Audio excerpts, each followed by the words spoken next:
I purchased TVS Jupiter nitrous filled shock absorber.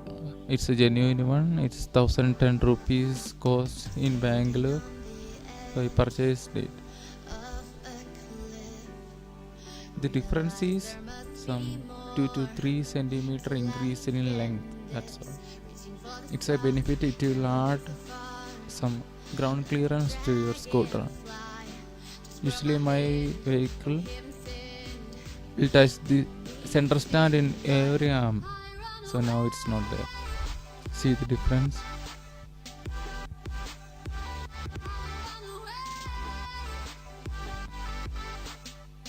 So now we can unlock the engine bay. For that, first of all, this is part we have to remove. So we have to unlock the helmet bay. Here we can see the screws, 2 star shape, bolts 4, 1, 2, 3 and 4, then 2 under the mat and 2 on both sides. It's a star screwdriver needed for these unscrewing.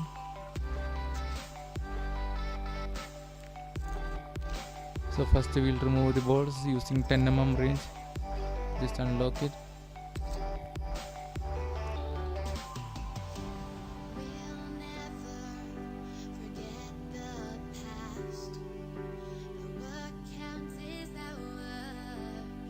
Actually this thing needs some little technical knowledge, otherwise it will end up in difficulty.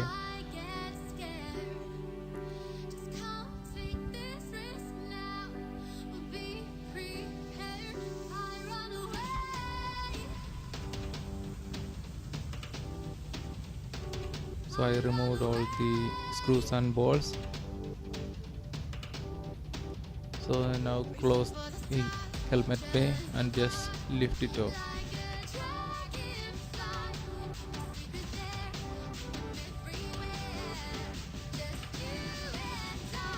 In active and off, there is a stand will be there to hold the whole thing, but in DIO it was not there. If we have to take everything off, so just lift off, unplug if there is charger connected. I have some safety switch also there, so I connected using a male female connector.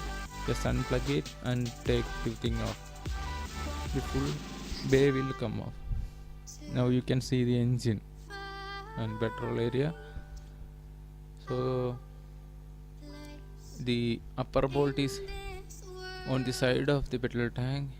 So to access that, we need to remove the side panel also.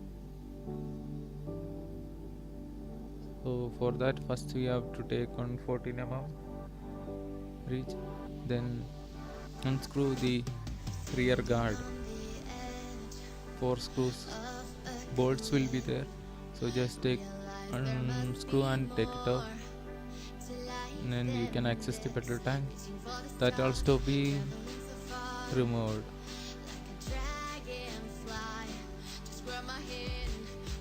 Here also 4 screws holding the petrol tank, both on sides and 2 on the locking mechanism. Just take it off and lift the tank off. If you want to take the tank apart, you have to remove that gauge meter also, sensing mechanism. And the tubings, regarding the tubings, the top one is the fuel outlet. It is connected to the carburetor, and the bottom one is the vacuum thing. So it will create a vacuum, then only fuel will be released from the tank. So just make sure which is connected to which and mark it using something. Otherwise, if after repairing and all, connecting back, it will be very easy. Just I taken off the petrol tank, and the tubes also kept separate. It tied the top one and the bottom one I left it like that, so I can identify it. Or you can do whatever you want, just marking something else. So So we can remove the side panel, unscrew it. You can access through inside only these screws. Just unscrew all the screws, then take the side panel off. Then you can access the top bolt of the shock absorber.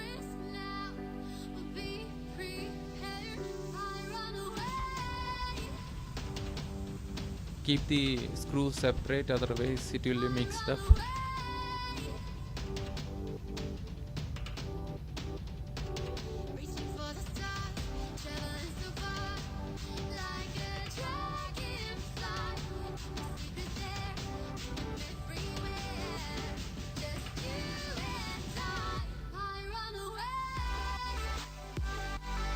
See, it will just come out as along with the locking mechanism of the helmet bay.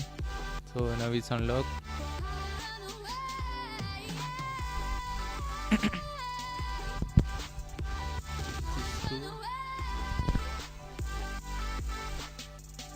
And one more bottom one. So now we can directly access it. I'm taking on 14 mm range for the upper bolt.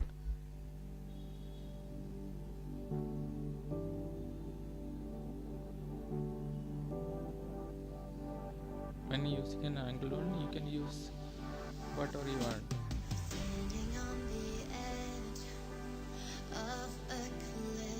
Because in tearing it is very difficult to use that much force. That's why I am using an angle one.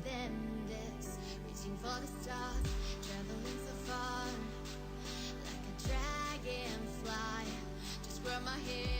I unscrewed and taken it out. Keep something below the tires before taking the shock absorber, otherwise the whole thing will come down. So it will take some energy, or it will be little heavy. We need someone else's help to lift it up. That's why keep something below the tire like this, like jack. It will act. Just take the screws, take out the shock absorber and put the new one. That's all. See, I installed the new one. The same screws will match. Actually, this is matching better than the DIO company provided thing. The DIO actually they have make some little bending on the end for matching this thing. That's it. After everything, we just screw it everything back. So I connected everything and putting the screws back. Thank you for watching. If you are interested, subscribe.